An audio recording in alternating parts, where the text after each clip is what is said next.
2030 он гэхэд ажлын байрууд одоо технологийн хөгжлийн нөлөөгөөр их өөрчлөгдөнө.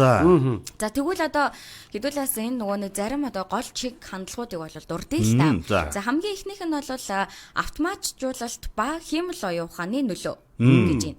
За энэ болохоор давтагддаг ажлууд багасна гэж байна. За энэ бол одоо нөгөө үйлдвэрлэл, логистик, дата оруулах, үйлчилгээний салбарын зарим ажил бол автоматжих төлөвтэй. Одоо нэг үйлдвэрийн ингээд авч тавиад байдаг ажлууд бол шаардлага. Одоо ерөнхийдөө ингээд ийм автоматчдад эхэлсэн шүү дээ. Тийм одоо тэр нөгөө нэг одоо за жишээлх юм бол одоо үйлчилгээний салбар гэж байгаа шүү дээ. Одоо жишээлх юм бол кино театруудад одоо нөгөө касс бараг ажиллагаа болсон. Шууд нөгөө киоск машин дээр очиод ингээд авчдаг. Одоо бид нар чинь хамгийн түрүүнд хамгийн наадсахын чинь юу байгаа вэ?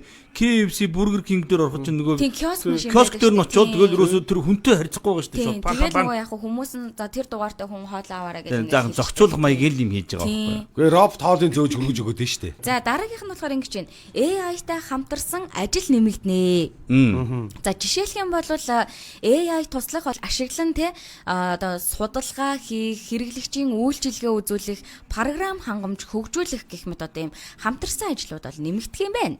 За яах вэ? Наадах дээр чинь бол надад ганц нэг ажлын байр олдож магадгүй юм байна. Тэгээ юу гинөө хамтрыг үл яах вэ? Хамтарч юм уу? Робот шилтэй баг гэдэг нийлцэг гусч юуж магадгүй л байх юм бол. Хоёулаа шилцүү. Хоёулаа шилцүү. Нэг робот юм, нэг мах юм. Робот дээр юм нэг сахал тавиад. Нэг сахалнаасаа аваад наач нахаа. Одоо тэгээ хоёулаа хинэн гоё уншихаа үзгүүгээд би бараг зэрэгцээ сууж байгаа юм шүү. Чи чадахгүй байна бро гэж. Би тэгээ нэг яг уншаад төгдөр нь тэгээ манийгээ чи илдээд хэлсэн бол. Үний чи ингэж унштай Тий, ингэ. нөгөөт нь юу төгдөр хэлсэн. Айгуу бол манусын хоолойг копи чүү дээ. Үнэн шүү дээ. Чи шууд одоо яг миний хоолойг бол яг дуурайгаал гаргана. Тэд нар бол чадна шүү дээ. Чадна тэд нар бол чиг гэсэн юм. Өш болох уу?